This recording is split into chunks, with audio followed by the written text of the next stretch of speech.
Every day, such incidents occur. Some lives pass away and some are saved. There is a man behind these rescues.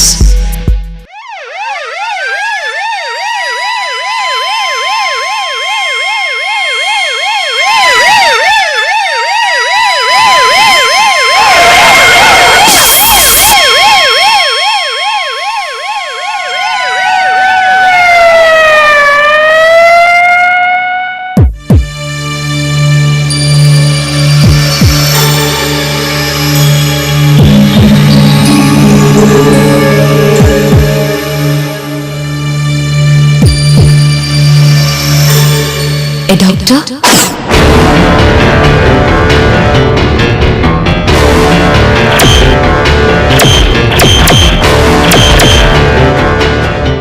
He is a celebrity whom no one values.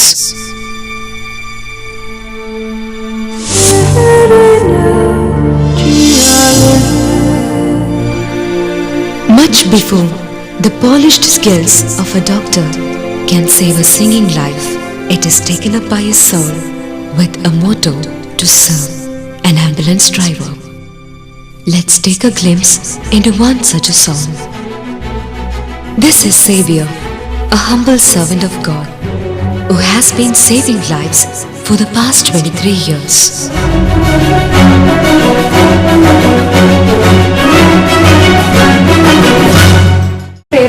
Savior.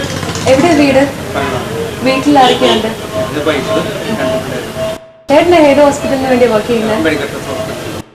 അപ്പം ആദ്യമേ ambulance ഡ്രൈവറായിട്ട് തന്നെയായിരുന്നു ജോലിയുടെ തുടക്കം, അല്ലെങ്കിൽ അതിന് മുമ്പ് വേറെ എന്തെങ്കിലും ജോലി ചെയ്തിട്ടുണ്ടോ? ആദ്യം ഹോസ്പിറ്റലിൽ കാർ ഓടിക്കുന്നത്, ഡയറക്ടർ കാർ ഓടിച്ചിട്ട് പിന്നെ അവിടുന്ന് അതിനുശേഷം ഒരു തക്കതായ ശമ്പളം തരുന്നുണ്ടോ അതിന്? When asked about the salary, the reply was an innocent smile. But that smile had much sorrows hidden in it. വീട്ടുകാരൊക്കെ സപ്പോർട്ടാണോ ഇങ്ങനെ ആംബുലൻസ് ഓടിക്കുന്നത്? കാരണം ഒരുപാട് ടെൻഷനുള്ള ഒരു ജോലിയാണല്ലോ. കുഴപ്പമൊന്നുമില്ല വീട്ടുകാർക്ക്. ആദ്യത്തെ ഒരു എക്സ്പീരിയൻസ് എങ്ങനെയായിരുന്നു? ആദ്യത്തെ ഒരു ആക്സിഡന്റ് കേസ് അറ്റൻഡ് ചെയ്തത്? പെട്ടെന്ന് ബ്ലഡൊക്കെ കാണുമ്പോൾ ആദ്യം ഒരു ചെറിയൊരു ഫീലിംഗ് ഉണ്ടാവും.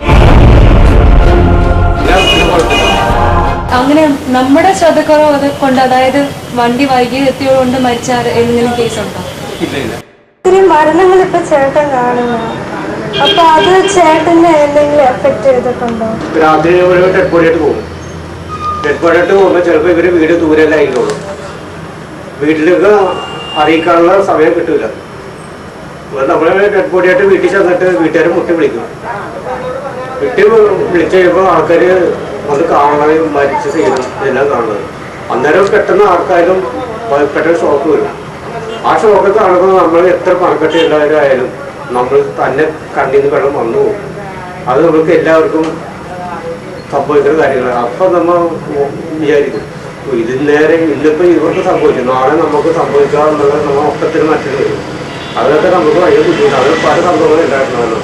പല Zachariah, the paramedical technician who assists Savior, comments that the risk taken by us is useless, as the hospital management denies to accept the patient due to the lack of his financial support. Therefore, the death of such patients have become common in those hospitals. നമ്മുടെ accident patient എടുത്തു കഴിഞ്ഞാൽ patient ചിലപ്പോൾ വയസ്സായിട്ട് ഉള്ളതായിരിക്കും. അത് വയസ്സായിട്ട് നമ്മുടെ വയസ്സായിട്ട് നോക്കാറില്ല. പേഷ്യൻ്റ് എടുത്ത് അടുത്ത ഹോസ്പിറ്റലിൽ നമ്മൾ ചെയ്യും. അവിടെ ചെല്ലുമ്പോൾ അവർ നോക്കുന്നത് പേഷ്യൻ്റ് വയസ്സാനുണ്ടോ, സാമ്പത്തികം ഉണ്ടോ എന്ന് നോക്കുന്നു. ഇല്ലെങ്കിൽ അത് പറയും പറ്റില്ല, നിങ്ങൾ അടുത്ത ഹോസ്പിറ്റലിൽ പോകാൻ പറയും. നമ്മൾ ആ പേഷ്യൻ്റ് എടുത്ത് അടുത്ത ഹോസ്പിറ്റലിൽ പോകും. അവിടെയും നമുക്ക് തന്നെ അത് എല്ലാ പ്രൈവറ്റ് ഹോസ്പിറ്റലും കഴിഞ്ഞതിന് ശേഷം ലാസ്റ്റ് നമ്മൾ ജനറൽ ഹോസ്പിറ്റലിൽ കൊണ്ടിരിക്കും. ജനറൽ ഹോസ്പിറ്റലിൻ്റെ അവസ്ഥ ഇപ്പോൾ എല്ലാവർക്കും അറിയാവുന്നതാണ്. നമ്മൾ അവിടെ നിന്ന് വിട്ടിട്ട് പുറത്തിറങ്ങുന്നതിന് തന്നെ കഴിഞ്ഞിരിക്കും. ആംബുലൻസിന് സൗകര്യമുണ്ട്? ആംബുലൻസ് നമുക്ക് ചെയ്യാവുന്ന മാക്സിമം ഉണ്ട്. ഏകദേശം ഒരു 6 മാസം മുമ്പ് നമുക്ക് ഈ ചളിക്കോട്ടത്തിൽ ആക്സിഡന്റ് ഉണ്ടായിരുന്നു. അപ്പോൾ പേഷ്യൻ്റ് അടുത്ത് നിയറസ്റ്റ് മെഡിക്കൽ സെൻ്ററാണ്. പക്ഷെ അങ്ങോട്ട് വേണ്ടി തിരിക്കാൻ പറ്റുന്ന ട്രാഫിക് ബ്ലോക്കാണ്. ഇപ്പോൾ പേഷ്യൻ്റ് ഞങ്ങൾ നേരെ മെഡിക്കൽ ടെസ്റ്റിൽ കൊണ്ടുപോയി. അവിടെ ന്യൂറോസർജൻ ഇല്ല. പിന്നെ കാഷ്വാലിറ്റി കൊണ്ട് പേഷ്യൻ്റ് ഗ്യാസ്പിനായി. അപ്പോൾ അവർ ഇൻറ്റിമേറ്റ് ചെയ്ത് ആംബുലൻസിലാക്കി. നമുക്ക് പേഷ്യൻ്റ് എടുക്കാൻ പറ്റുന്നില്ല. അപ്പോൾ പോലീസ് ട്രാഫിക് SI വന്നുകൊണ്ട് നിങ്ങൾ കൊണ്ടുപോരും, EMC ഞങ്ങൾ പറയാമെന്ന് പറഞ്ഞു. ഞങ്ങൾ അതനുസരിച്ച് EMC വന്ന് അവർ പറഞ്ഞ് പെട്ടില്ലെന്ന് പറഞ്ഞു. പിന്നെ ആ പേഷ്യൻ്റ് നമ്മൾ ആംബുലൻസ് നിർത്തി കഴിഞ്ഞാൽ പേഷ്യൻ്റ് എത്താം. പിന്നെ ഞങ്ങൾ ഈ ദേശോർ വിളിച്ചു ചോദിച്ചു ന്യൂറോ ബെഡുണ്ടോ മാത്രം ചോദിച്ചു. ഉണ്ടെന്ന് പറഞ്ഞു. പക്ഷെ അവർക്ക് അറിയത്തില്ല ഇങ്ങനെയുള്ള കേസ് അറിയാതാണ് ഉണ്ടെന്ന് പറഞ്ഞത്. ആ അടിസ്ഥാനത്തിൽ ഞങ്ങൾ ജനറൽ കൊണ്ട് പേഷ്യൻ്റ് ഏൽപ്പിച്ചു. അപ്പോൾ അവർ പറഞ്ഞ് എങ്ങനെ എടുക്കാത്തതാണ് ഞങ്ങൾ കൊണ്ടുവന്നു. പക്ഷേ ആ പേഷ്യൻ്റ് 4 ദിവസം അവിടെ ബൈസ്റ്റാൻഡ് ഇല്ലാതെ കിടന്നു. അതിന് പേഷ്യൻ്റ് എത്തായി. നമ്മൾ ആക്കാൻ പേഷ്യൻ്റ് നമ്മുടെ പേഷ്യൻ്റ് ജനറൽ ഹോസ്പിറ്റലിൽ കൊണ്ടുപോകണമെങ്കിൽ നമ്മൾ അവിടെ നിന്ന് വണ്ടി എടുത്ത് പുറത്തിറങ്ങുന്നതിന് പേഷ്യൻ്റ് എത്തായി. അവിടെ എത്തിച്ചുകൊണ്ട് 4 ദിവസം വരെ പേഷ്യൻ്റ് ഉണ്ടായിരുന്നു. അപ്പം ചേട്ടന്മാർ ഇങ്ങനെ ഹോസ്പിറ്റലിൽ റിയാക്ട് ചെയ്തിട്ടും കാര്യമൊന്നും ഇല്ലല്ലേ? ഇല്ല, ഇത് പൊതുവായിട്ട് നടന്ന എല്ലാ സ്ഥലങ്ങളും നടക്കുന്നതാണ്. പിന്നെ നമ്മളെ കൊണ്ട് മാക്സിമം നമ്മൾ ചെയ്യാവുന്ന ചെയ്യുക. രക്ഷപ്പെടുത്താമെങ്കിൽ നമ്മളെ കൊണ്ട് ചെയ്യാൻ മാത്രമേ ഉള്ളൂ. ഇതുകൊണ്ട് എന്തെങ്കിലും ബെനിഫിറ്റ് കിട്ടാത്തതിനെ തുടർന്ന് വിഷമങ്ങളുണ്ടോ? ബെനിഫിറ്റില്ല, ഞങ്ങൾ സേവനം അത് കഴിഞ്ഞ് ഇതുകൊണ്ട് ഒരുപാട് ആൾക്കാർ രക്ഷപ്പെടുന്നുണ്ട്.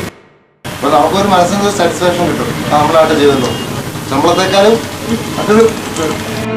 How many of us would do something without expecting a reward? Do we who slack in our jobs despite receiving a regular salary ever bother to think about those who risk their lives to save others? Does the hospital management show mercy upon those who wrestle with death when approached? ഒരു accident ആയിട്ട് patient അവിടെ autorickshaw കൊണ്ടുവന്ന് അവർ ഷട്ടറിട്ട് കളഞ്ഞു. അവിടെ ആ പ്രശ്നമായിട്ട് പോയി കൺട്രോളിൽ നിന്ന് ഞങ്ങൾ വിളിച്ചു. ഞങ്ങൾ ഈ ആംബുലൻസിൽ എന്നിട്ട് ആ പേഷ്യൻ്റെ അവർ ഹാഫ് ആൻ അവർ എടുത്തിട്ടുണ്ട്. ഈ ഹാഫ് ആൻ അവർ പേഷ്യൻ്റ് ഓട്ടോറിക്ഷയിൽ പുറത്ത് കിടക്കുകയാണ്. ഞങ്ങളാണ് ആ പേഷ്യൻ്റ് അവിടെ നിർത്തി മെഡിക്കൽ ടെസ്റ്റ് കൊണ്ടുപോയി.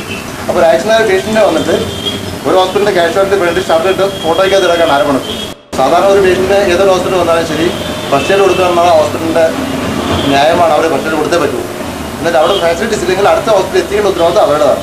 പക്ഷേ അതൊന്നും ഇന്ന് ആരും ചെയ്യാറില്ല.